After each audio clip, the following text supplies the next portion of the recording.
You've reached the Holiday Helpline. We turn the holidays into holidays. We've got too many holiday parties and not enough outfits. Get to Old Navy for the Saturday steal. Old Navy? Yep, today only get 50% off all jeans and shoes. And fleece popover hoodies are just $12 for adults, $10 for kids. That is a steal. Plus, get 40% off your entire purchase, 50% off when you use or open an Old Navy card. 50% off? Yep, turn your holiday into a holiday. Get to Old Navy today. Jeans, shoes, and select styles of fleece valid 11/18. 40% off valid 11/16 to 11/21. Excludes in-store clearance gift cards, register lane items, jewelry, and today only deals. 50% off subject to credit approval valid 11/16 to 11/19. See source for details. Can Samaje Perine be the difference for you getting into the playoffs?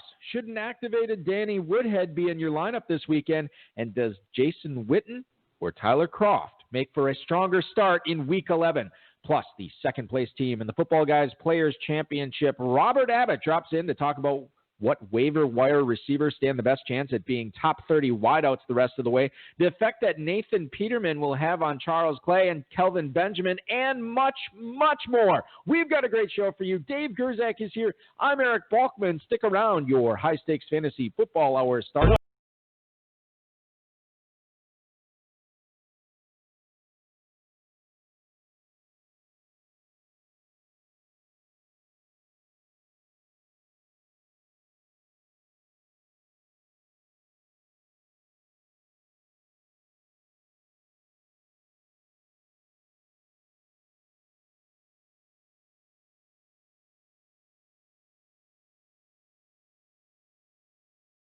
Broadcast live and heard around the world. You are now listening to the most entertaining hour of radio on the planet. It's the High Stakes Fantasy Football Hour presented by MyFFPC.com with your hosts Eric Balkman and Dave Gerzak. The High Stakes Fantasy Football Hour is your home for football analysis from the best fantasy players in the world. And now, because no one else was available, here are Eric Balkman and Dave Gerzak.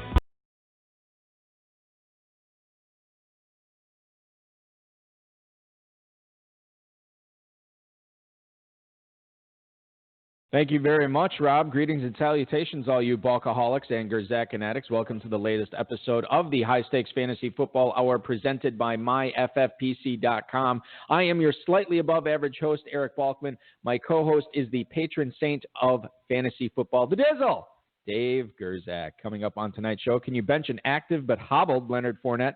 And should you actually sit Matt Ryan in favor of Blake Bortles and more? Shout out to the chat room right now. Feel free to post any questions you might have in there. However, if you want to connect with us on Twitter, you can do so at HSFF Hour, at Eric Balkman, at David Gerzak. You can post on our Facebook page at facebook.com/HSFF Hour. If you want to chime in and give us a call, please do. 347-426-3682. That's 347-GAME-OVER. Our email is highstakesfantasyfootball@gmail.com. We have our producer and mutual friend, Rob, and our audio engineer, Bryce, monitoring that, and they'll get those emails to us in the fantasy feedback segment coming up later on in the show. We have Robert Abbott, the second-place team in the Footballguys Players Championship, joining the show tonight. Before we get into what he has to say and before he educates us, which I am definitely looking forward to, a bit of housekeeping. Next week, we will be live at our normal 10/9 Central Time despite the holiday. Dave Gerzak will not be live. I will have a special co-host next week. And we have RotoViz High Stakes Lowdown that is out, fresh and hot. Yesterday, Justin McCord, former Kentucky Fantasy Football State Championship overall winner, as well as an owner of a 9-1 FFPC main event team and a 9-1 Footballguys team this year. The main event team is sitting in 35th place overall, so Justin has a chance to win even more money in the FFPC again this year. What place is he in? 35th. That's pretty good. It's very good. Justin's a really, really good player. He is excellent, and he brought a lot to the table in the show. David Hubbard also on this episode. A lot of cool stories about what it's been like for him grinding all these teams out this year. Interesting stuff. I think he's looking forward to the end of the season. Is he? Yeah, he's worked hard along with Austin Martin and Nelson Sousa. So props to him for doing all these shows, which I really appreciate. He cut Devonta Freeman on accident the other day. That actually came up in the podcast. Yeah, he said, "Oh, funny story, Bulky." Hopefully, I feel like Trump, getting those UCLA basketball players released. Yeah. Did he at least say thank you to me? He did. Yeah, he was very appreciative. That's good. Yeah, that's good. So I accept it. You're welcome, David. You're welcome. I'll pass that along to him for sure. So that is the RotoViz High Stakes Lowdown. You can get that at rotoviz.com/podcast, also on the RotoViz Blog Talk Radio channel. Enough of that. Let's bring in tonight's guest.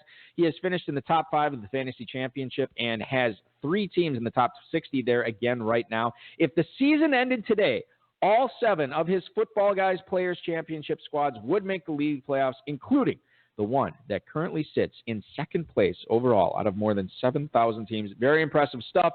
And we're lucky to have him on the show tonight. Please welcome in Mr. Robert Abbott. Robert, thanks for coming on the show, man. Well, hey, guys. How's it going? Thanks for having me on.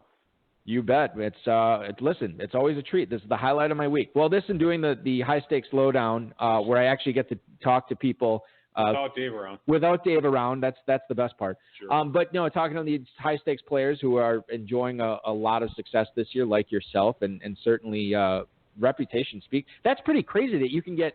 I mean, obviously you have to hold on to some leagues, as you said, or hold on to some leads, as you said. But you already have 4 of them locked in the Football Guys Players Championship playoffs, and you could get all 7 of them in. That's crazy. Yeah, well, obviously, pretty stoked by how things are going so far. So hopefully Week 11 goes well and get all 7 in. That'd be great. That's awesome. We want to get more to fantasy, but before we do, tell the listeners what you do for a living, Rob.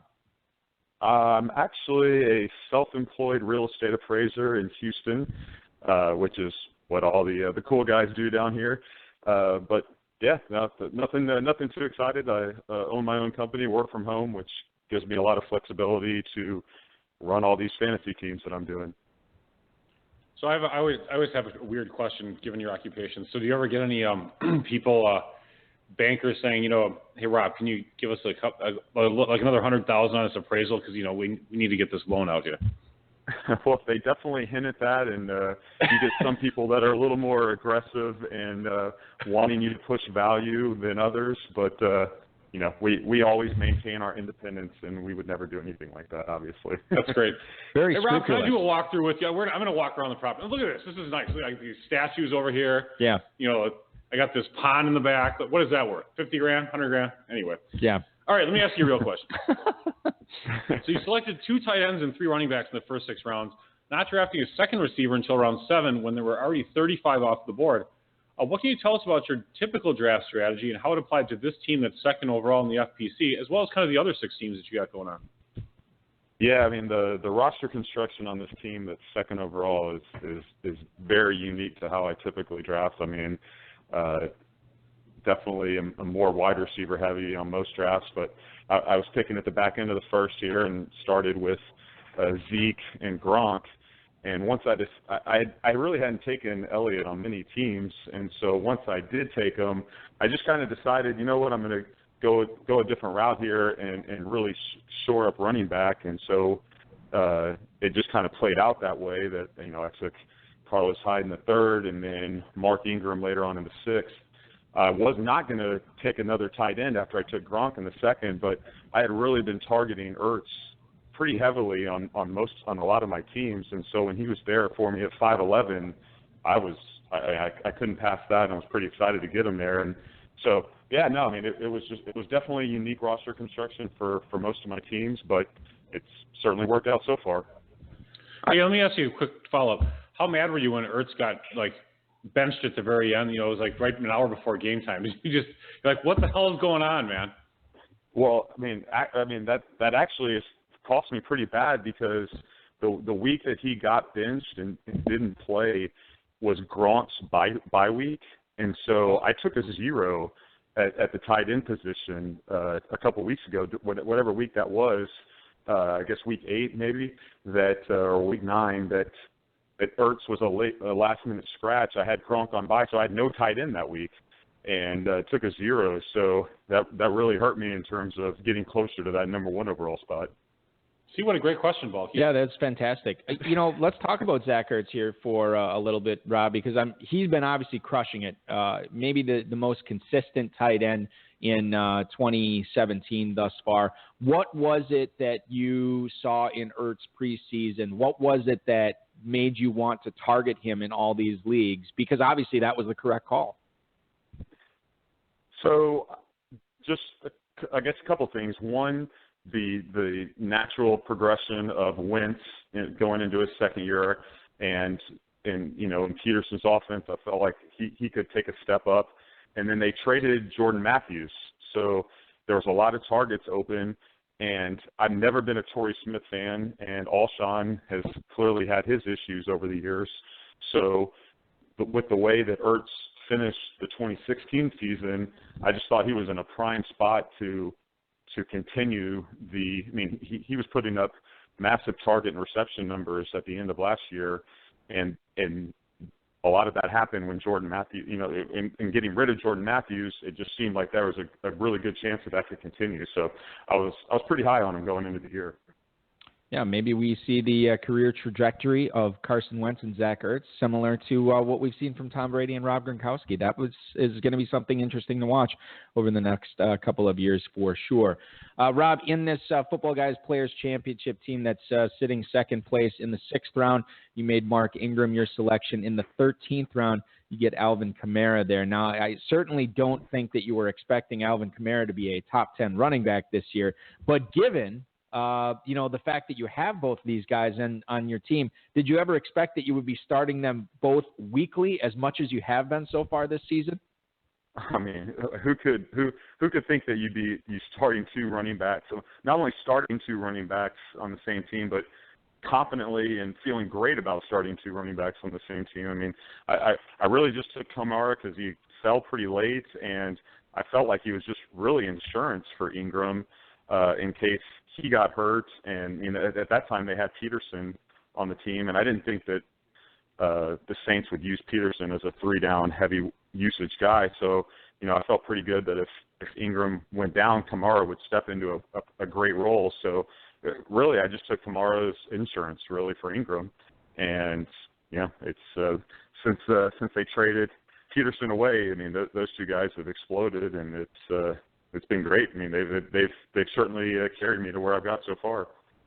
Yeah, Kamara and Ingram, I'm telling you, man. I think there's a lot of teams out there that drafted Kamara simply as a handcuff, and never, Dave, thought that Kamara might even be the actual play on certain weeks over Ingram. And certainly to have them both in the lineup at the same time has just been quite a blessing for everybody who's taken advantage of that. And a blessing, and hung on to them too. Because there might have been some people that may have cut Kamara earlier in the year too, man, but so mad if I would be too. Hopefully that wasn't a recurring theme. Anyway, great job on that, Rob. So let me ask you about this. There's 2 waiver pickups that may play a big role for you as second flexes this week. We have Dontrell Inman and Dede. I'm going to get 200 yards in my first week. Is that what he said? Did he say that? Yeah. That's awesome. Yes. Well, we'll see. Are either of these guys going to be top 30 wideouts the rest of the way? I mean, who the heck knows, really? Neither one of them are in explosive passing offenses. They don't, they got Bortles and Trubisky thrown to them. I mean, really, they were just kind of cheap waiver wire options that I felt like were worth adding for depth and just kind of a hold and stash to see what happens. I picked up Westbrook across the board in as many leagues as I could about 3 weeks ago. I was really hoping that they were going to activate him as soon as he was eligible to come off the PUP list or the IR list. And unfortunately, they're just now activating him for the first time this week. I mean, he's in a great matchup in Cleveland, and Hearns is down, so it's a good spot for him. But obviously, there's always risk there when it's his first NFL game. We haven't seen anything from him. He's got Bortles throwing to him. So, I mean, I kind of consider both those guys just, good guys to add for depth and just kind of see what happens with them over the next couple of weeks. And hopefully one of them kind of establishes himself as a startable player that you can use in the big money weeks later on in the season. Yeah, for sure. Absolutely. Let's keep it on the receiver tip, and we're talking with Rob Abbott, the second-place team in the Football Guys Players Championship tonight. You obviously have a loaded lineup. If you did not have a loaded lineup, you would not be where you are right now. And certain difficult decisions present themselves, especially when you only have 4 teams on bye this week instead of 6. Jeremy Maclin is on your squad. He is currently on the bench for you. He's coming off a bye, week of rest, and he's facing a vulnerable Packers secondary in a game where Baltimore is actually favored to win. Are you going to be able to work Macklin into your starting lineup this week, or is he a guy that you think you just can't make it happen for him this week and he's going to be staying on your bench? I mean, definitely a great matchup for him. I think that's pretty much my only lineup decision this week is do I want to start Macklin or McKinnon at that second flex spot? With a guy like Macklin playing Green Bay, that's about as good of a matchup as you could have. He's definitely had more usage the last few weeks, but at the same time, McKinnon's been, he's been really good as well. So I'll probably go back and forth on that decision several times before kickoff on Sunday. What do you guys think? Who would you start, McKinnon or Macklin? Dave, do you have a strong opinion on? Well, with McKinnon, he's guaranteed to get some touches at least. With receivers, you always have that possibility of a 2 for 20 game, and Macklin always is getting dinged up and stuff too. I just don't really. I'm not a big Macklin guy overall. I am pretty comfortably in the McKinnon field for this game, and trust your first instinct. Sometimes it's paralysis by analysis, and making the wrong call. That should be the name of this show, actually. Paralysis by analysis. Yeah. I don't understand what you want the show to be. Then I mean, we're all about analyzing and paralyzing. Yeah. It's paralysis by lack of analysis. Yeah, that's totally true. That would be more apt name. Back to the interview. Let's talk about Devin Funchess. He's on your FFPC Dynasty team. I have him on a couple teams myself. Very proud that I've retained him for so long after sucking early. Yep. Anyway, is he a guy you'd be looking to try and sell high this offseason, given his breakout numbers in 2017? Or do you realize that he's a young player who broke out in his third year and you want to hang on to him? Objection, leading question. That's right, Counselor. I think he's a good guy to hold on to. I don't see a reason to necessarily sell high on him unless somebody really blows you away with an awesome offer. I don't think anybody knows really. His ceiling may not be. I don't think he'll ever be an elite receiver. But they've traded away Benjamin. They kind of seem like Olsen will be a year older next year, and other than McCaffrey, he seems to be one of the few standout weapons. Just because Curtis Samuel is a smaller guy, doesn't seem like he's ever going to be a go-to receiver. So I think that Funchess is worth holding on to and just kind of seeing how he develops as the number one for Cam.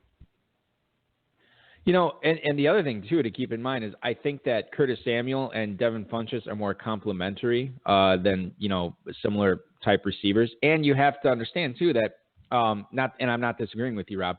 You have to understand that Curtis Samuel is now out for the season, which we'll talk a little bit about later on in the show.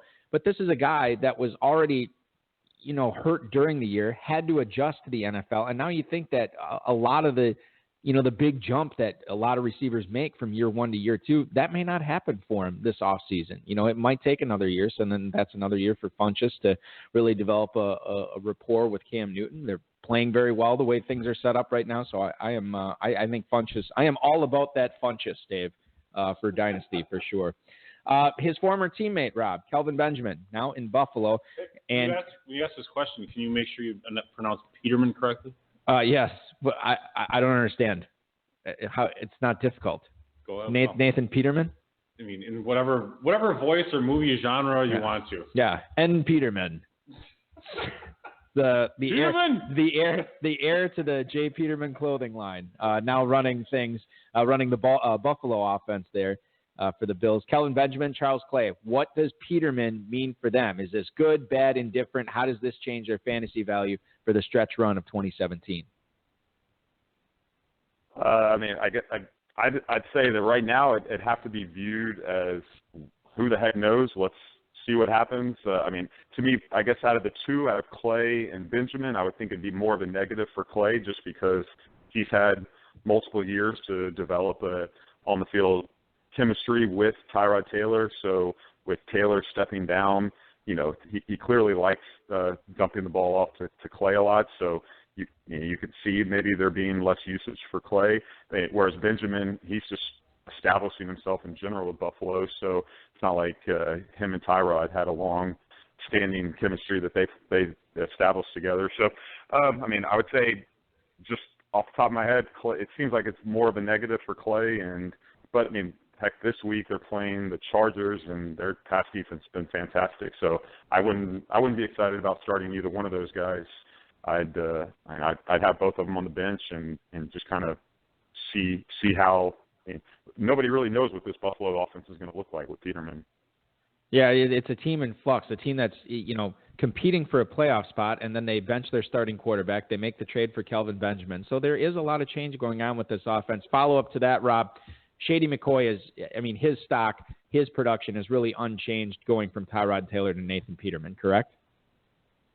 Yeah, I mean, you're starting Shady. You're starting McCoy. I mean, what you have him, you're starting him, right? I mean, I don't think there's any whether or not you consider this lowering him from a high RB1 to a low RB1. I mean, what does that really mean? You're starting him if you have him.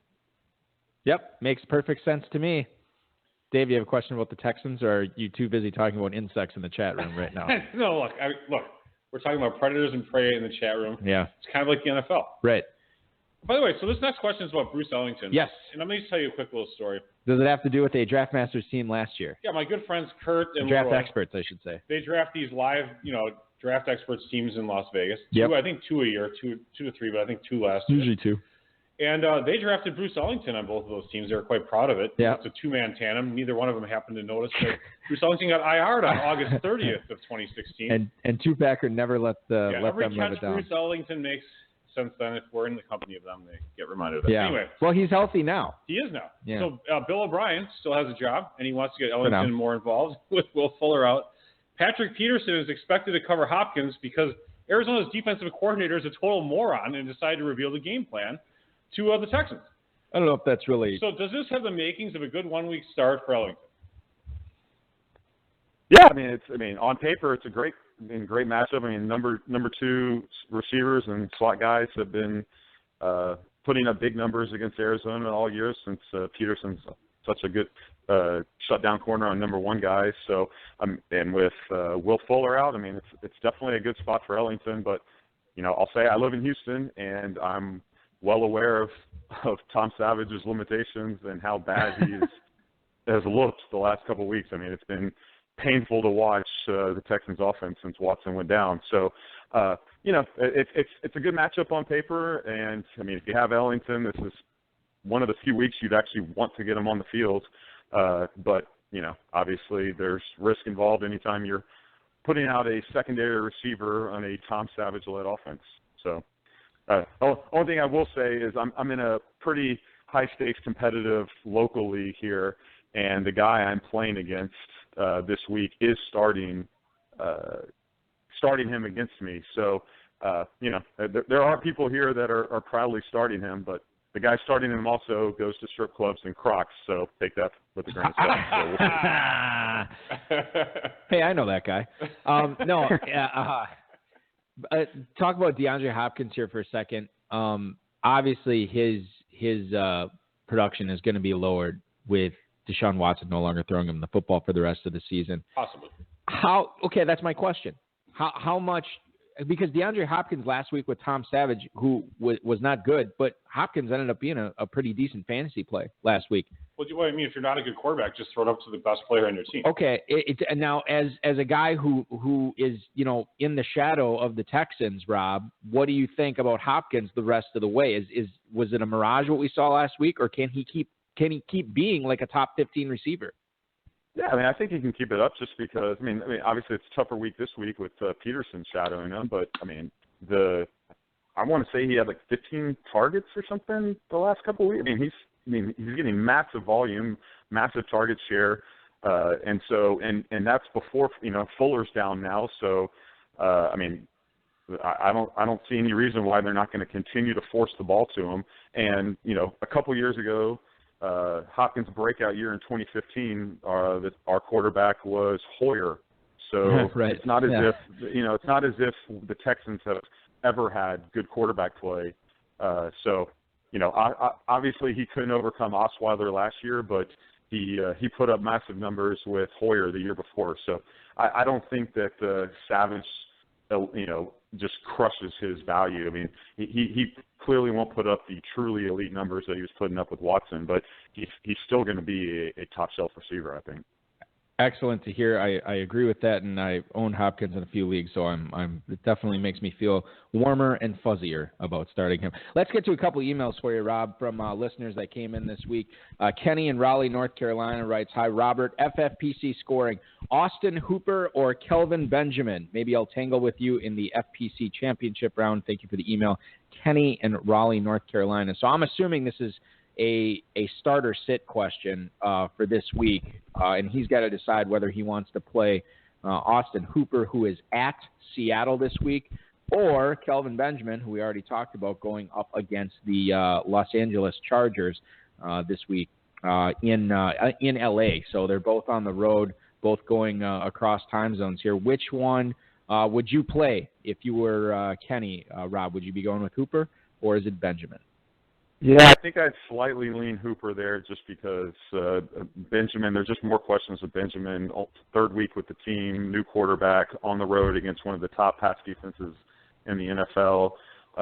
Hooper, obviously, he doesn't have a plum matchup either, but Seattle's had several injuries now on defense, so I think I'd lean Hooper there.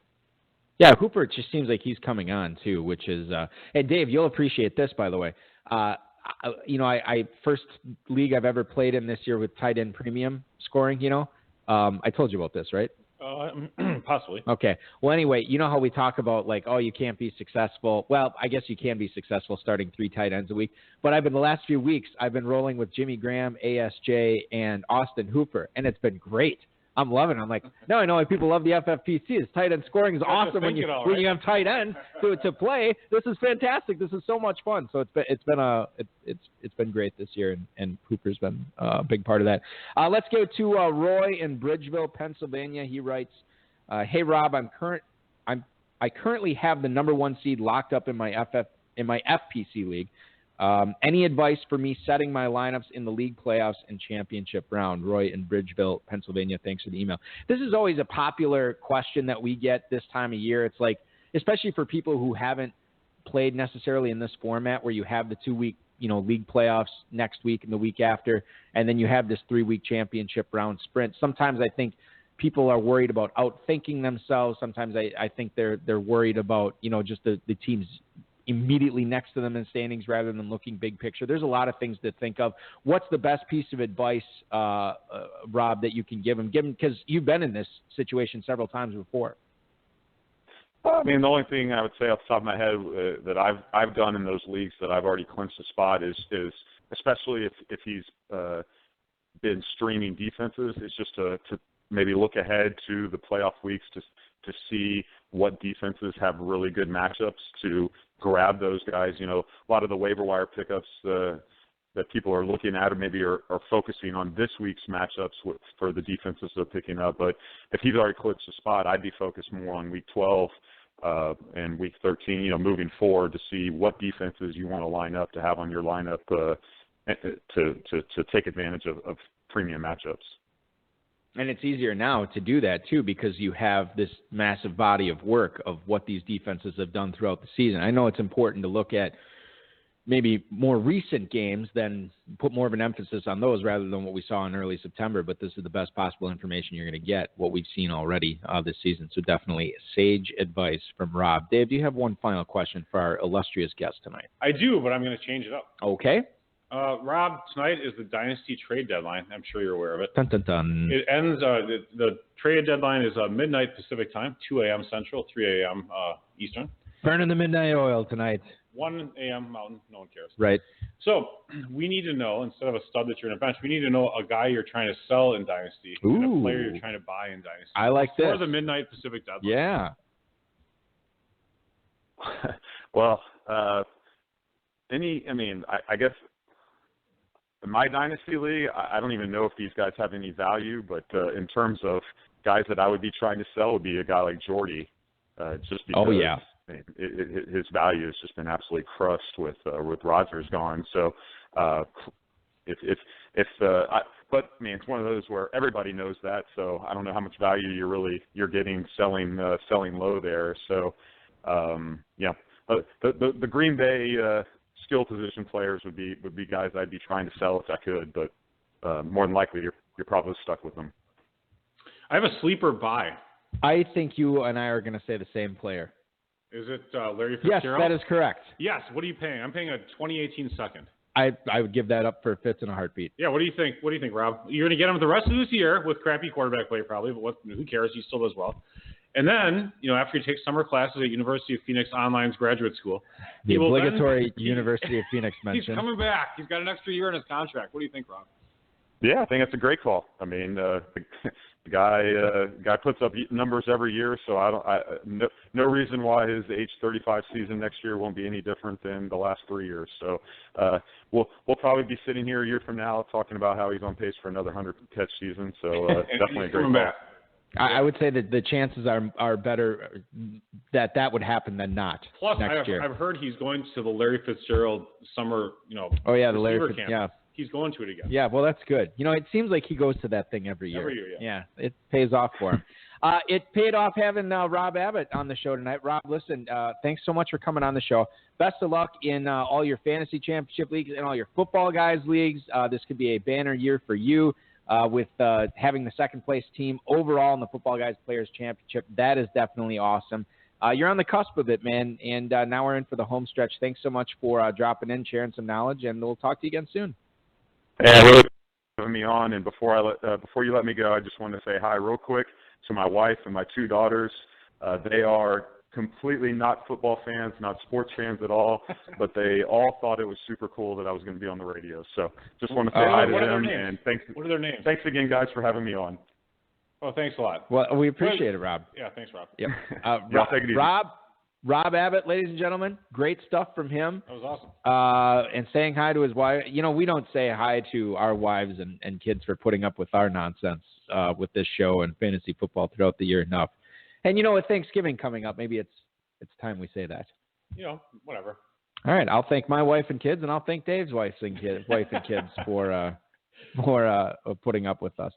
Good stuff there from Rob. Lot of lines in the water for him in the championship round. That's great. If the season ended today, all of his teams would be in the playoffs. That's really 7 of them. Free rolling. That's crazy, man. That is crazy when you can get that. Let's get into the fantasy flash. We have a lot of starter sit questions tonight. I kind of want to save those for the end of the show because we might answer them, through our own analysis throughout. So those will be coming up later on in the show. If you have one in the chat room, feel free to post it in there. We'll try to get to those in real time and maybe bring them up on the show if it's compelling.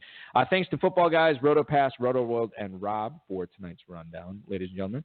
Mike McCarthy, Big Mac, said that Ty Montgomery unlikely to play in Week 11 against the Ravens. I do believe he has since been ruled out. Mike McCarthy said it is not a long-term concern, but Jamal Williams and Devontae Mays will be the top 2 running backs with, I'm assuming, Aaron Rakowski in for goal line if the Packers offense moves it down far enough to have any goal line carries. Jamal Williams last week, Dave, 20 carries for 67 yards. And I'll say this. I said this on the that they're playing the Ravens? They are playing the Ravens. I said this on the Nevermore. Appleton Trophy Fantasy Football Show, which you can hear on the score wi.com at 4:55 Central Time, AM 1570, 95.3 FM. I'm enjoying this now. We were talking about Jamal Williams, and I was like, 20 carries for 67 yards is not that great. Now, the guys I do the show with. Did you do the quantitative analysis? Did you guys actually punch it up? We did not punch anything up, but 67 divided by 20. The 2 guys I do the show with they're more sports talk guys rather than fantasy guys. Right. And one of them saying like, oh yeah, Williams is making some plays out there. Thank you. He's like, Williams is making some plays. I'm like, yeah, 20 for 67. That's not that great. They're like, well, he got some big first downs. Well, it doesn't really matter whether they were big first downs or what. I mean, we care about the numbers. 10 of his carries might have been on 3rd and 1 ball. What if they were 1.5 yard carries? But it doesn't matter. I mean, like it was still awful. I am not excited for this at all. Now, and Jamal Williams has kind of been a polarizing type guy. If you listen to the ESPN Fantasy Focus podcast, Mike Clay, friend of the show, and Field Yates were both very pro Jamal Williams this week. They both have him in their ranks. They had him like as a top 15 back, which I was like, wow, that's pretty crazy. That's insane. And then you get other guys like Sigmund Bloom was kind of poo-pooing Jamal Williams, and I think I'm closer to the poo-pooing side, but Matt Waldman kind of liked him this week. So it's interesting. What he does out there is going to be pretty compelling. And Now that we know Montgomery's out, you're probably more likely to start Williams than not, but sure. It's going to be tough for me to. I think I own him in one spot, and he's a slam dunk bench for me. I would try to bench him if possible. I don't know that I don't think he's all that talented. He's definitely not that athletic. Yeah. The team could be playing from behind. There's definitely a decent chance. I think they're slight dogs. I'm not totally sure. 2-point dogs. All right, slight dogs. In a 38 total with 38 points. Yeah, 38. I mean, you know how many 38 total games there are nowadays? Nunca. Yeah. Never. You never see it. I read a stat today that Jim Harbaugh is like 7-2 against the spread when he wears in his khaki last. pants? No, John Harbaugh. Excuse me. Oh. He's 7-2 in his last 9 games coming off the bye against the spread, and they're obviously 2-point dogs. Okay, Mark Lawrence here with the playbook analysis. And there was another one too, and I can't remember what it was, but it was a very pro Raven stat. So I don't think Jamal Williams. I don't think the game script is going to be good for him this weekend either. Yeah, I don't think so. So okay. Whatever. And then you don't have Aaron Rodgers, so it's like he would open up the offense at least. Then you'd feel good about it. You're like, okay, well they got to play cover 2 or cover 3 or whatever. You're thinking, who cares? Huntley sucks. He never throws anywhere beyond like the 5 or 10 yards downfield. Yeah. Why ever have a deep player? That's changing though a little bit. The last couple of weeks, it's changed quite a bit. Actually, his yards per attempt has increased every single start so far. From 4 to 5 to now 6. No, it's not 6. It's higher than that. 8. I think it's probably right around there. All right, moving on. Adam Schefter of ESPN reported that Devontae Freeman unlikely to play in Week 11. I don't know if he's been officially ruled out yet. I think he's questionable. Is he not? He's not going to play. Okay, I don't think he is either. This could be a multi-week injury. Tevin Coleman obviously is going to be the man in that backfield. This is a Monday night game this week for Tevin Coleman. He's in Seattle, Dave. I have him starting everywhere that I own Coleman, right. And I think that's a smart play. The Seattle defense is not your older brother's Seattle defense, and I think Coleman could make some waves, being the man back there, also catching passes out of the backfield as well. Yeah, I think so. I mean, if he finally gets the load of the most of the carries, but I mean they keep on giving the ball to that other guy. Ward is his name. Teron Ward. Yeah. They still were kind of splitting time when Ward came in and when Freeman was out most of that game. They don't like giving Coleman the ball that much. That's my problem. Why did they draft him in the 3rd round then? I don't know. I really don't know. By the way, Freeman, he might be sitting there watching in his hotel room watching HBO, nothing else to do. And what's on?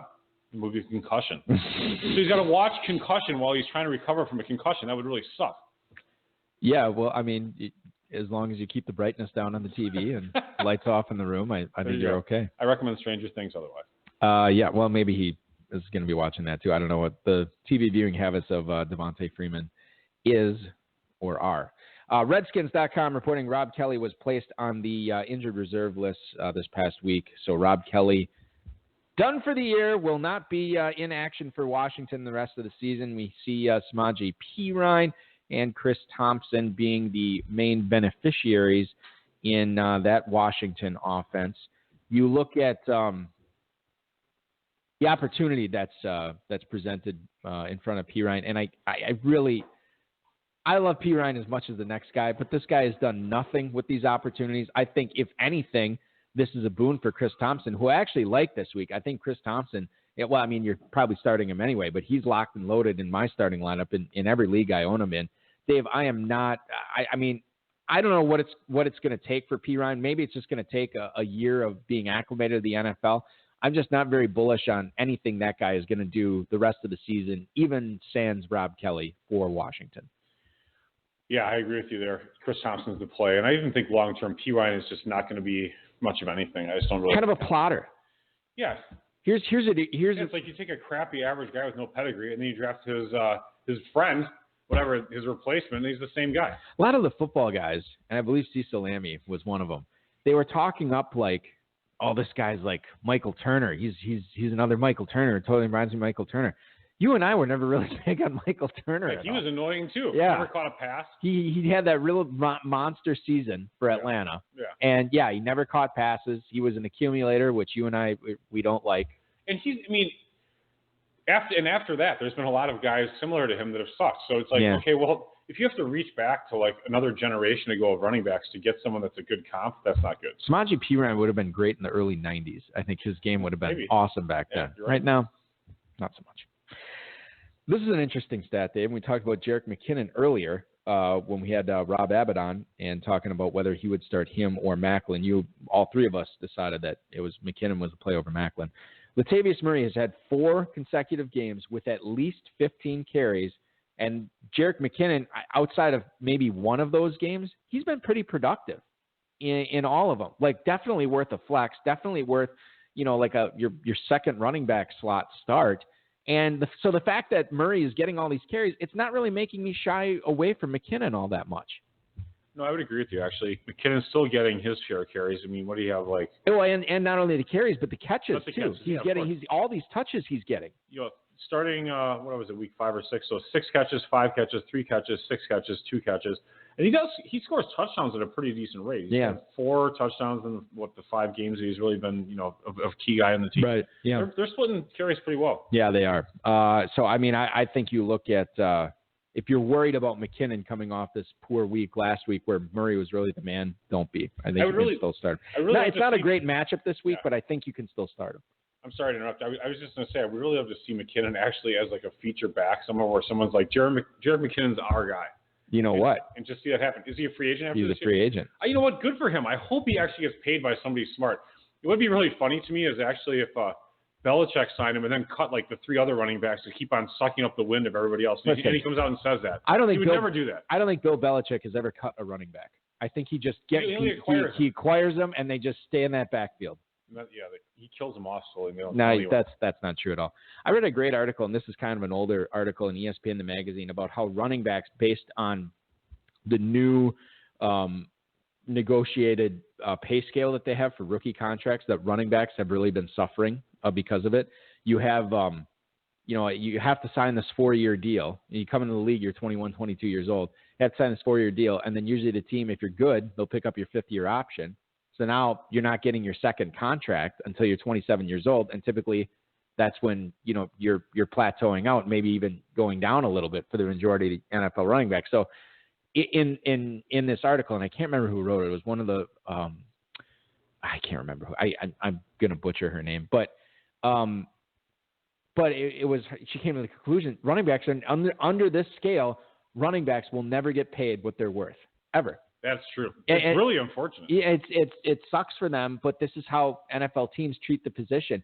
And honestly, I think you look at it like maybe to touch on a dynasty aspect of this, maybe the way you run your dynasty teams is load up at receiver and tight end and just try to keep that stable as strong as you can for as long as you can, and then just get hot with these running backs for 2 or 3 years, Oh, the old zero RB theory. Not zero RB, because zero RB would say like you want to get like a Chris Thompson, Alvin Kamara, Theo Riddick type guy. And those guys, I mean, they're not being pounded like, Leonard Fournette or somebody like that. You know what I mean? Phrasing, yeah.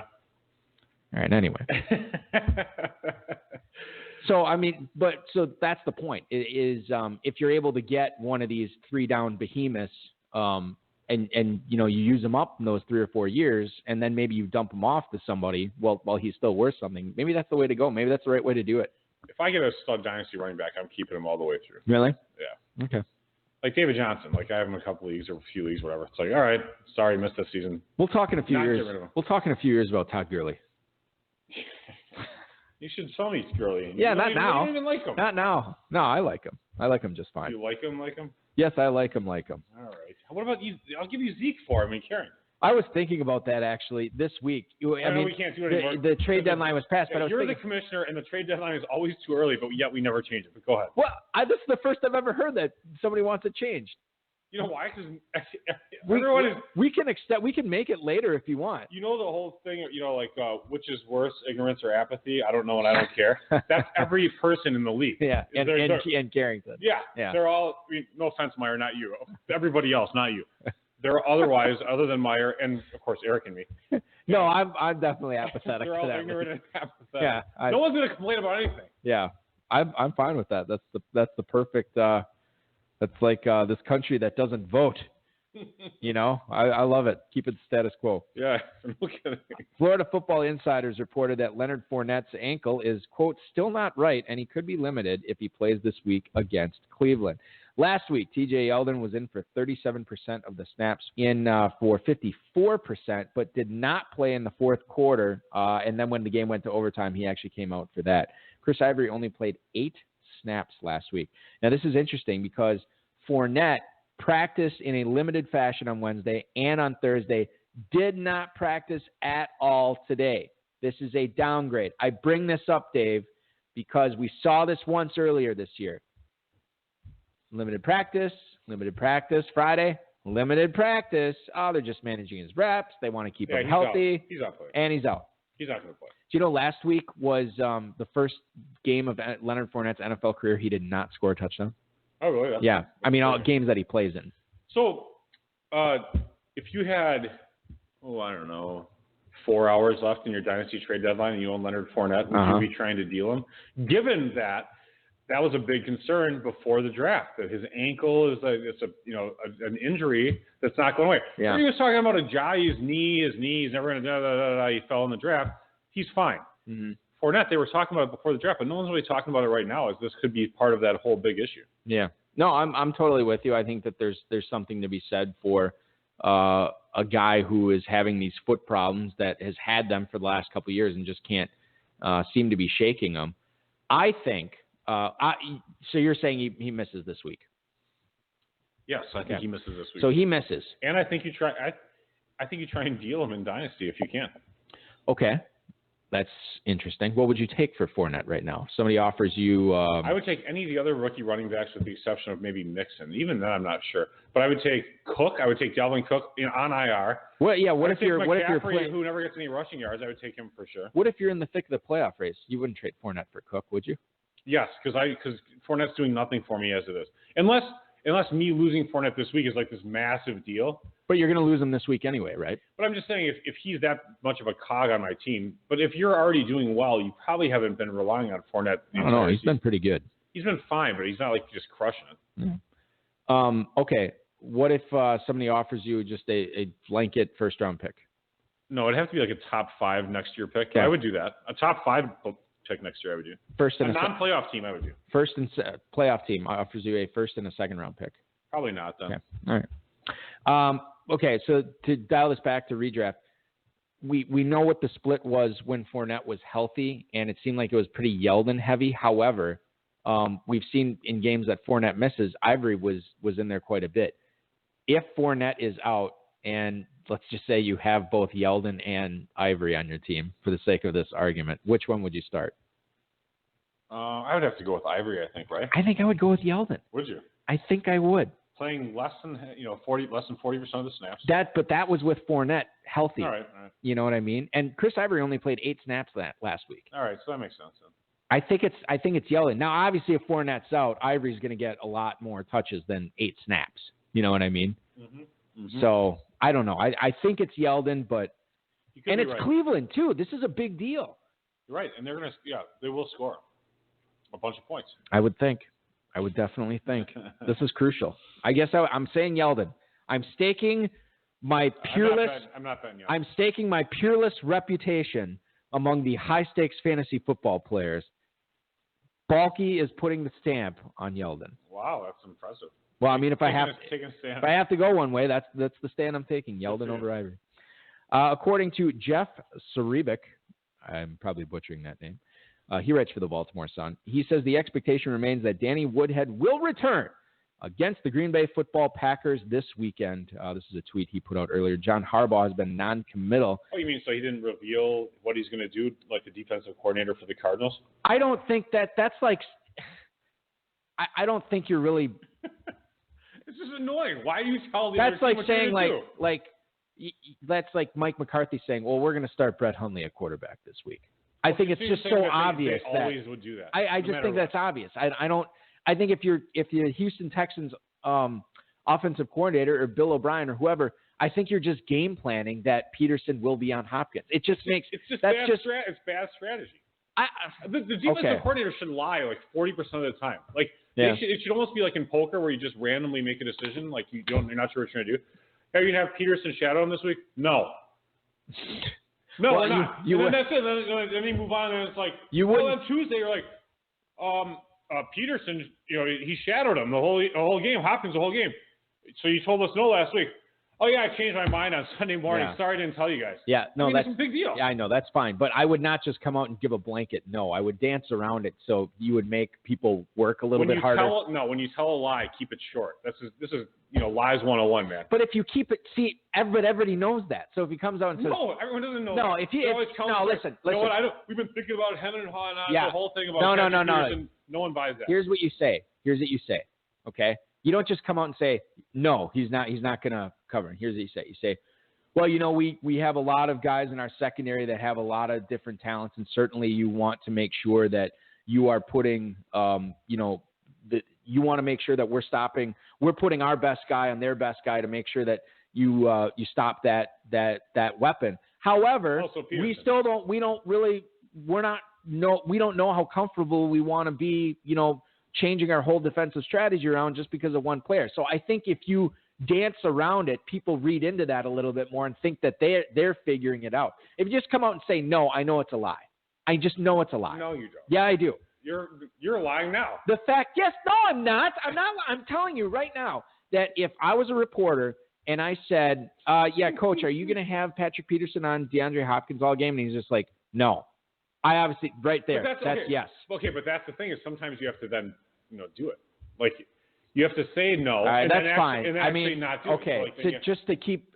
Okay, so maybe the strategy is never doing it the same way every time. 60% of the time you tell the truth, 40% you're lying. And then no one knows what the hell you're doing. And I think you're crazy. I agree with that. So that is the way to do it. Crazy Eric Balkman, the D coordinator for the Cardinals. He said no. Is he covering? I don't know. I mean, who knows? Then you can't. Who knows? Yeah. Eric Balkman is no friend to fantasy he sure is crafty. owners. Yeah, exactly. So anyway, John Harbaugh, getting back to Danny Woodhead. John Harbaugh has been non-committal when he asked about Woodhead's status for Week 11. Zarebic is hearing Woodhead will be activated in time for the game. He has practiced all week, appears to be healthy after he has missed every game the Ravens have played in, save for maybe a quarter of action in Week 1. Alex Collins, they've already said now this is violating the Dave Gerczak principle of coaching. They said that Alex Collins is going to remain the main running back even when Woodhead comes back. This is, what I said from the get-go. When Woodhead comes back, Javorius Allen can be cut. Yeah, I'm kind of sad because I own him in a few leagues, but he might be right. I was faced with an interesting decision in one of my leagues this week. I had Buck Allen. He was the worst guy on my roster, and somebody dropped Alex Collins. Oh, yeah. You got him. I did, but I cut Buck Allen for him. I don't know how I feel about that. It sucks when you look at Javorius Allen's, like, how many points he has, like 100-some points. He's catching all those passes, yeah. Yeah, he's got all these points. I spent like probably like $100-some of my $1,000 budget to get Collins. So I mean, that's I don't know how I feel about it, but I feel like if I had to do it over again, I would do it again. Who would you rather have the rest of the way, Buck Allen or Alex Collins? It's Alex Collins. So yes, I sadly agree. My personal thoughts on that. Bulky thoughts tonight on the High Stakes Fantasy Football Hour. Enough of that. Let's get into fantasy feedback. If you've got a question for Eric, Dave, or tonight's guest, send them a tweet at HSFF Hour on Twitter. Email the show at highstakesfantasyfootball@gmail.com. Post it in the chat room during the broadcast. Hashtag your tweet with HSFF or just smack Eric in the head. That's highstakesfantasyfootball@gmail.com or at HSFF Hour on Twitter. I love that.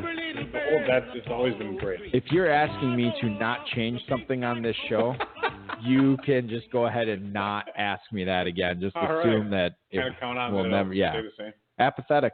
Hashtag apathy. Hashtag screw up by Bulky. Couple other things I want to make the point of before we move on to emails. Danny Woodhead, we just talked about him. The Ravens, since Week 6, have completed the 7th most passes on a per-game basis to their running backs in the NFL. Woodhead's going to get fed. Wood-fed for Woodhead. Well, will he be hurt by the second quarter again? We don't know. He's still on IR, right? The second. Yeah, he has not been. I just checked with Sport Radar, the track. There you go. Sport, the stat company. Do any FFPC players ever get upset that a guy is still on IR? Like, what am I going to be able to? Because they can activate him whenever, right? Yeah, they can activate him whenever. Yeah, okay. You almost always, right now it's been the Curtis Samuel show where it's like, why can't I IR Curtis Samuel? Yeah. Because the Panthers haven't IR'd Curtis Samuel. Right. Well, when are they going to do it? I don't know. I mean, they're a bunch of crazy people. Email Ron Rivera. Hey, speaking of Curtis Samuel, he is out for the season with those torn ankle ligaments. Let me just say one other thing. Yeah. One person emailed me. This was like right after they announced he was going to be out for the year, and they're like, well, he had surgery and everything, and he's out for the year. And it's like, dude, he's still probably like swollen up. He's probably got like a week or two or three before surgery. That's anyway, funny. Go ahead. Sorry. Yeah. Yeah, he walked off the field. He's already got people were signing his cast. Yeah, they took him right in there. Yeah. It's not open heart. You didn't get shot. It's not like he's got an open heart, right. Problem bleeding out. He's fine. Curtis Samuel, Dynasty trade deadline tonight. Would you deal him for a future second rounder? Who's this again? Curtis Samuel. Yeah, I would actually. Really? Yeah. You're not big on Samuel. Actually, I drafted him in the second round in a lot of leagues. Yeah. But he's been like just okayish, and a lot of people say that he's a duplicate of McCaffrey's skills, but as a wide receiver. Yeah. I feel like I'm kind of seeing that, even though that Funch just broke out and they got rid of Benjamin. I feel like I said that to you. You did. I think but you said, Balky, I didn't believe you. You are full of bunk. I did say that. Yeah. Well, I mean, I not said in you so were many totally words. wrong. Yeah. And you were totally right. Well, I mean, I'm not totally right, but that's again, it's the way you are it's seemingly looking. right at this time. CJ Prosise has been placed on IR by the Seattle Seahawks. Pete Carroll is hinting that it's going to be Chris Carson or CJ Prosise that gets the designated to return tag. But what you can realize for Prosise, if he returns, won't be back to the playoffs. So you can safely cut him in all leagues. He sucks. What about Chris Carson? He doesn't suck as much. Would you look at picking him up for a potential Week 15 or Week 16 big time, championship run? I hadn't really thought about it, but actually it does make some sense. If you have a roster spot, if you have like an extra defense, you can still pick him up. No need to keep him. I continue to see people pick up Aaron Rodgers, and I don't know if it was because he was throwing a towel at practice, and he looks good out there. I said this before. I can't remember what show I said it on. I think one of the 6 you're on. Yeah, no, I think actually this is the only show I haven't said it on. Aaron Rodgers, if he comes back Week 15, he's not one of these guys where he's going to be eased back in or he's going to be on a snap count like you would be worried about for a running back or receiver. If he's active in Week 15, you're starting him. Yeah, right. You know what I mean? So and bye weeks are getting behind us.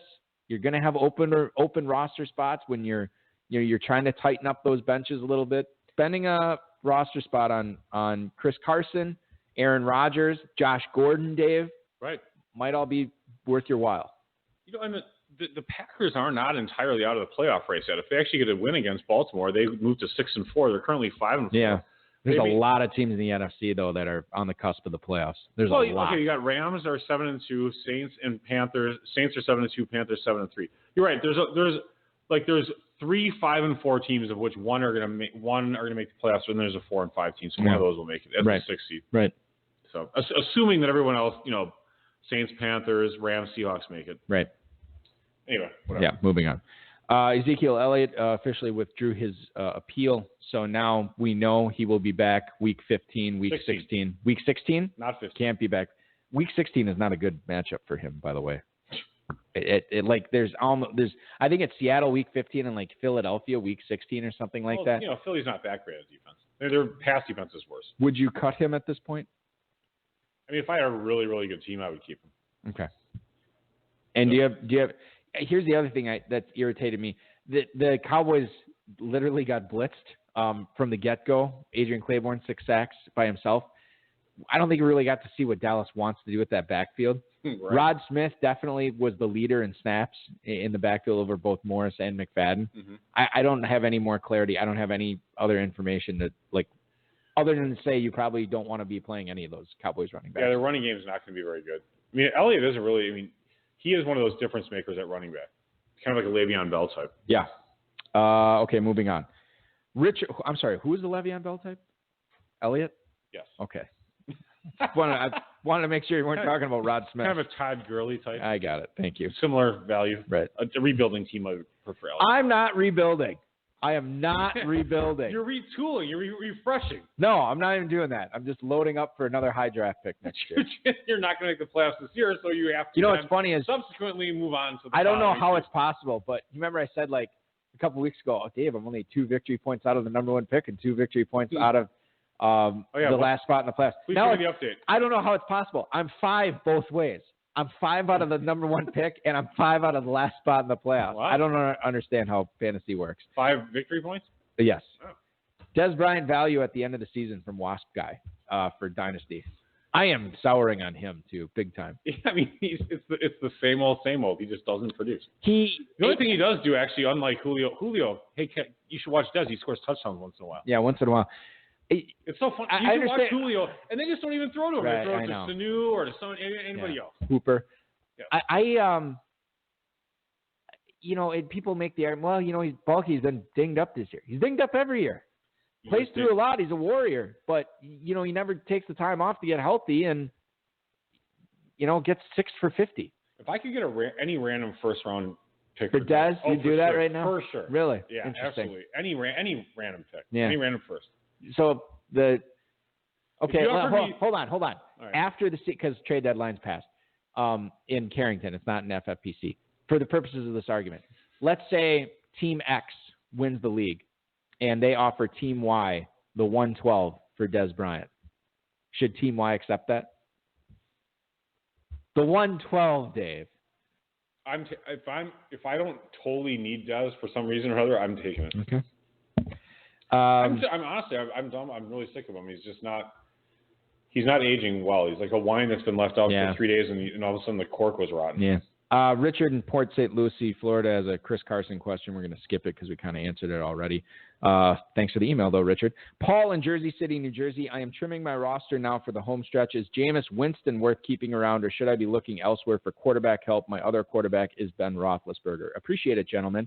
That is Paul in Jersey City, New Jersey. Obviously, you're happy with Roethlisberger last night. I don't know if I would condone keeping one quarterback, for the rest of the way, but I don't know what there is to say about Winston. He's in the news again for the wrong reasons. We don't know how long he's going to be out with this shoulder thing. It kind of depends what's out there. I mean, Blake Bortles, Jay Cutler, Josh McCown. Would you rather have any of those guys over Winston the rest of the way?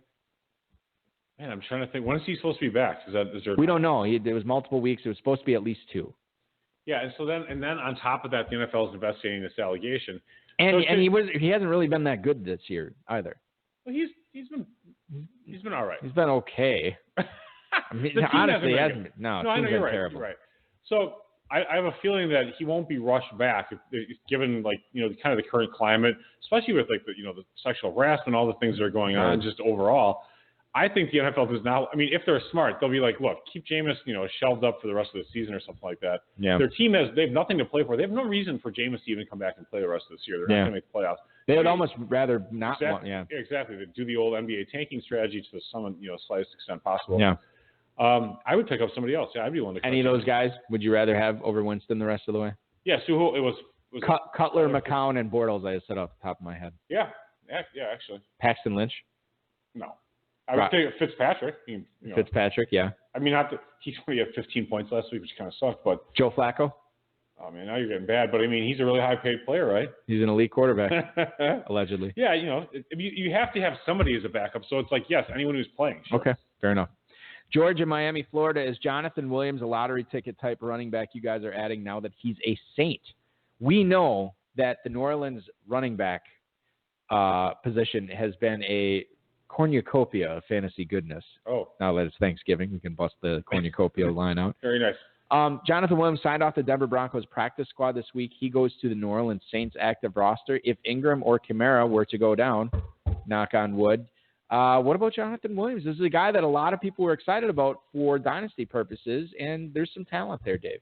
Yeah, there's some talent. I would actually classify him as a true lottery ticket in that the odds of him producing are similar to a lottery ticket, which is not good. So I would not be picking him up. You would find a better use of that 20th roster spot than with Jonathan. Yeah, I'd rather have a second defense. What if you had Kamara or Mark Ingram on your team? Yeah, I'd maybe look at it, but that's a little – I don't know. Because, Ingram's not a get-hurt type of guy, and Kamara, I'm going to keep pronouncing his name wrong. Yes, I know, and you always say that every week, too. I'm going to keep saying it, too. Yeah. Hey, where did Larry Fitzgerald go to college, by the way? Arizona State. Thanks. Great. Phoenix, the online right. Phoenix. Anyway, whatever. No, I don't want Okay. All right. Blind resume. We love these. You ready? Mm-hmm. This one's from Garth in Toledo, Ohio. Hey, Garth. Hello, Joe and Steve. Who am I? Over the last 3 weeks, I am 6th in the NFL in passing yards with 749 and 5th among quarterbacks with 71 rushing yards and 2 rushing touchdowns. 71 rushing yards, 2 touchdowns. This all despite my best receiver going on IR, my starting running back sitting in 7th place over the same time span among running backs, and my coach not even confirming I will start this week. Who am I? Good luck. That's Garth in Toledo, Ohio. After best, that was actually a lot of hints. Best receiver on IR, and then what was after about the running back? His starting running back is 7th place among running backs over the same time span. For those 3 weeks. Right. Best receiver on IR. Why am I'm totally drawing a blank on that. That's my problem. Okay. Let me know when you give up, and I will give you a hidden hint in here that might he's 16 help. yards over the past 3 weeks, 71 rushing yards, best receivers on IR. I'm guessing his coach won't confirm that he's starting this week. Right. I'm trying to think of a guy who's only started for like 3 weeks. Why would you only do 3 weeks? Yeah, he's probably started right around 3 weeks, I would say. This might be all since he took over. I don't know. Yeah, nothing's really coming to me. So okay. That's not Osweiler. He hasn't been playing long enough. It's not Fitzpatrick. He hasn't been playing long enough. And neither one of them are actually doing all that well. Right. Josh McCown? It is not Josh McCown. All right. So I don't know. Okay, so here's the hint in the who he addressed it to. He said, "Hello, Joe and Steve." So you think about famous quarterbacks that maybe played for the same team as this guy. Yeah, Beathard? C.J. Beathard. Yeah. So there you go. Pretty crazy that he's crushing it like this, man. It actually is. He looks like he should be driving like a truck. He's got a stash going on. Here's an interesting conundrum. Who would you rather have the rest of the way? Whoever wrote that question about his other quarterbacks, Roethlisberger, Paul in Jersey City, New Jersey. Would you cut Jameis Winston for C.J. Beathard right now? Oh, for sure. But Beathard could be losing his job to Garoppolo. That's all right. That's not all right if you need to start a quarterback. Well, then you cut Beathard and you pick up Flacco. No one's picking up Flacco. Flacco's just chilling out. He's smoking. He's sitting next to color at the cigarette machine. Well, what about smoking Newport Lights? What about when rosters lock? I suppose you have a few weeks to make that decision then. Well, yeah, at that point you make that decision. All right. Teddy in Taylor, Michigan. Hey, Balky and Dave, would you guys start Corey Coleman over LeGarrette Blount and Terrence Williams this week? I'm hurting with no Funchess and T.Y. Hilton. Thanks, Teddy in Taylor, Michigan. I might start Terrence Williams, actually. Over Corey Coleman in his first game back? Yeah, I can't. I really can't know if I can trust Corey Coleman coming back. Terrence Williams, though, he's had that. How many good games did he have? He had 9 for 145 2 weeks ago. Just flat out crushed it, and then he caught one pass last week. Yeah, maybe, you know what? Maybe I would start Corey Coleman. Well, what about LeGarrette Blount in a game that they should be winning against Dallas? He's going to be like. But, okay, I guess Blount, you're counting on the touchdown at this point. Yeah. Plus, they're only 4.5-point favorites, and it's a road game. So I don't know. I mean, they may be winning. Do you think Ajayi gets goal line with Blount there? I don't know. I would have to guess no if they're actually going to keep using him. Yeah. I don't know that's gonna. I mean, people are wondering about because I know Frank Reich came out and said like, look, we want to Ajayi. Yeah, they said with an extra week, to get the bye week, he's more acclimated to the playbook. He's going to get a larger role in the backfield. I mean, I don't know. I guess it's just. I guess if you drafted Ajayi, you're trotting him out there. You can't really. Yeah, I mean, you can't really bench him. I would say from the 5 to 10 yard line, Ajayi's still in there. Maybe only if Blunt's in there at like the 1. Literally goal line. Yeah. Literal goal line. George in Champaign, Illinois. Who should I start this week? Rex Burkhead at Oakland or Amir Abdullah in Chicago? Happy Thanksgiving. Thanks for the email, George. Happy Thanksgiving to you and yours too, buddy. Burkhead or Abdullah? Which one you like? I'd probably lean towards Abdullah. I would go Burkhead. All right. But it's close. I mean, I don't think I've ever started Amir Abdullah and been like, I'm really glad I did that. You know what I mean? Yeah. Like where you look, even when I'm clicking the box or moving, I'm just like, oh God. But yet Burkhead gets you going. Oh yeah, Patriots backfield. He's crushing it, man. He's catching passes. Yeah, he's a 4-sided die. But every side, it doesn't. That's the perfect die you want to shake because everything's a winner. Dungeons and Dragons with a 4-sided die still. Okay, listen, you know my point. Like whatever comes up, it seems like it's a winner with the Patriots backfield. Yeah, now yeah. Gillislee is the one, and I cut. It's only a 3-sided. I had Gillislee in one league this year, and I just cut him this week. I gave up on him. They got Burkhead and White and Lewis. I'm in one of my dynasty leagues with where I've really. This is a Kentucky league, I think. I have crappy running backs, and one of them is on bye this weekend. Oh, McCaffrey's on bye, so I have Deion Lewis and James White in there. See what happens. That's fantastic. It's not fantastic, but it is going to be interesting. I just realized a pyramid actually still has 4 sides, or sometimes more. How many sides does a pyramid have? 5? 4, 5, 6, could, yeah. 8, 3, 4. 30 sides? However many facets you want to build on a pyramid. How many sides do Pyraminx have? Remember that? That was like the Rubik's Cube alternative? 4, right? I think it was 4. No, it was 5. Was it? It was 5. Did you have one? I probably did. Yeah. That was a big thing in the late 80s, right? Right, yeah. Yeah. How old were you then? Like 7? No, I was like 10 in the late 80s. I was older. Mike in Irvine, California. Emmanuel Sanders or Robert Woods this weekend, guys? Manny Sanders, Dave, is playing football for the Broncos at home against the Bengals. And Robert Woods is that big showdown at Minnesota. So you playing Woods at the Vikings, or are you playing Emmanuel Sanders at home against the Cincy Bengals? I'll play Sanders at home. I think Sanders is a better more talented player, and the defense is not as good. Yeah, I'm with you. We got a lot of starts. Okay, so the Pyraminx only has 4 total sides. That's what it always screws me up. Okay, interesting. All right, go ahead. We were talking on the show last night. Those guys were all bullish on Robert Woods. How can you bench Robert Woods? How can you bench him? Blah, blah, blah. Because he sucked for his entire NFL career until recently. But we're living in recently, so I think that's that's where the conundrum is. I guess. Brian in Lexington, Kentucky. What's up, Bruce and Clark? Trying to get into my Football Guys playoffs, fellas. Who gets me there? Jason Witten hosting Philly or Tyler Kroft at the Broncos? Please give me justice. That is Brian in Lexington, California, Kentucky. You're not seeing Justice League, right? You have no interest in that? No, I don't really like superhero movies. I know, but you said you liked the new Spider-Man movie. I mean, I was forced to go to it. Okay. I didn't realize somebody had a gun to your head and said, see this movie. Don't close your eyes. When your wife asks you to do something, it's kind of like a gun to your head. It's just not. I am so lucky to live in a great marriage. Or it's a lock to your pants. Right. Chastity belt. Pretty much. Okay, so getting back to reviews are terrible, by the way. Are they really? Oh God, they're expensive. They purposely did. Rotten Tomatoes did not release its rating until the film was actually got its early release because they didn't want it influencing whether people would see it or not. Yeah, that usually means it blows. You want to take a guess at what it was? What? Rotten Tomatoes score for Justice League? 27. It was 40 initially. Now, close. Suicide Squad and Batman versus Superman, those are like 22 and 23. Really? Yeah, those are terrible. Oh. I found out last night from our mutual friend Jared at our local watering hole that it is now down to a 36. So in one day, it's gone down. So yeah, there's no justice. No justice for the Justice League. I'm still going to see it. Anyway, getting back to this, Jason Witten or Tyler Kroft this week? Who are you playing? Okay, so let's see. Dallas is playing Philly at home. Yep. And Kroft is playing Denver at home. They're in Denver. In Denver. Yep. So Kroft at Denver. For what it's worth, Jason Witten. Playing under the lights of primetime football. You know what? I'll play Witten. I would too. Yeah. I'm with you on that one. I think the easiest way to replace that Elliott running game is short passes to Beasley and Witten. So I'm going to stand by that. Nice. Thanks. Hi, Eric. Sure isn't to Dez, of course. Yeah, exactly. Hi, Eric and Dave. On the surface, this is easy, but I'm not so sure. Matt Ryan or Blake Bortles? It is Russ in Gettsville, New York.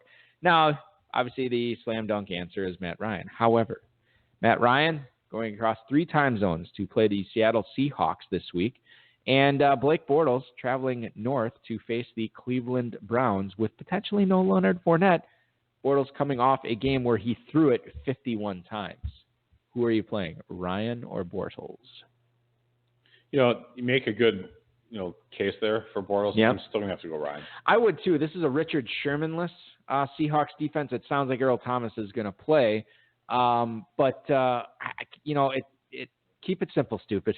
Right. And when I apply the Eric Balkman logic, what guy is going to piss you off more if you benched him? And clearly, if I make the wrong call and I start Matt Ryan and Blake Bortles outscores him, I'm like, that's fantasy.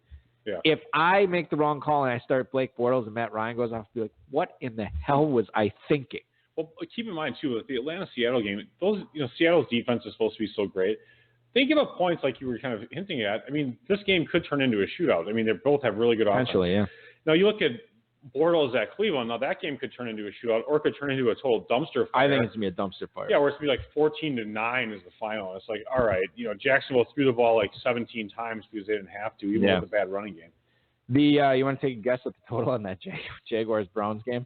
Jaguars, 39? 37. Wow. Yeah, and the total on that Falcons-Seahawks game? 44.5. 45. That was pretty close. Yeah, it was very, very good call. Final email tonight, Jim in Lexington, Mass. No Doyle, McCaffrey, or ASJ for me. ASJ, isn't he back this week? Or are the Jets on bye this week? Do they play BYE? I got to look at this now. I thought they were playing. Oh, you know what? They are on bye because I screwed up. I don't have a tight end in one of my leagues, and so I had to put in for a bunch of them for tonight. For Friday, the terrible Friday night. I have screwed up so many kickers this year. Like I'm setting my lineups on Thursday. I'm like, what the hell? Where's my kicker? And somehow I haven't started anybody with a 0 yet, but it's been close. Thank God for this second waiver period. I always do at least once. Or a guy who's like, you're like, oh wait, he's hurt. He's hurt. He's on IR. Yeah. So I haven't had that issue yet. No. Do you really roster guys that you don't realize they're on IR? No. Okay. It's not if I can avoid it. Unless the team is like 2-9 or 2-8 in Kentucky. And right. It's like, all right, whatever. I get it. No Doyle, McCaffrey, or ASJ for me, so I'm rolling with a different flex to try and get my main event team in the playoffs. Good luck. Dion Lewis or Ted Ginn. That is Jim in Lexington, Mass. So Dion Lewis this week, Dave, is playing against the Raiders in – that game is – it says at Oakland. That game is actually in Mexico City. I'm remembering this. Oh, that's awesome. Yeah. So Dion Lewis in Mexico City against the Raiders, or Ted Ginn in New Orleans against the Washington Football Redskins. Yo tomo Dion Lewis. I'm kind of excited about this Mexico City thing. I think I would lean towards it. Me gusta Dion Lewis. Yeah. Ted Ginn has been no bueno for the last couple of weeks. And Willie Snead, his snap count keeps rising. We've seen what Kamara and Ingram continue to do for New Orleans. So to hell with it. I'd play Dion Lewis. Para mí, 25 puntos. I'm sorry? 15 points. Oh, okay. And I might have screwed that up. Luckily, I thought that was 20. Wait, that's what it is. Okay, so that's 25 points. 50? Is that what it would be? Yeah. Quince. Yeah. 14, no, that's 16. That's quinceañera. No, 14, 15, 16. So 16, 17, 18, 19, 20. Congratulations. We both 21, 22, we just 23. passed Spanish 1. Yeah. Good job. I don't even know if we passed Lunes, martes. We did pass this show, thank goodness, right through our duodenum. I want to thank Rob Abbott for coming on the show tonight. I want to thank Dave Gerzak, the FFPC. Rob, Bryce, and, of course, all of you. No Dave Gerzak next week. I will be on at our regular scheduled time, 10-9 Central, with a special co-host. We'll announce that next week. High Stakes Lowdown next week. We have Nelson Sousa. Travels to you, my friend. Oh, thanks, man. And happy Thanksgiving to you. Happy Thanksgiving to you and your wonderful family. Are you doing anything special down in Florida for Thanksgiving? We're going to CJ's on the Bay. I will have steak, lobster, and try and get drunk. Just like every one of my Kathy, Thanksgivings. here are the keys. Yeah, awesome.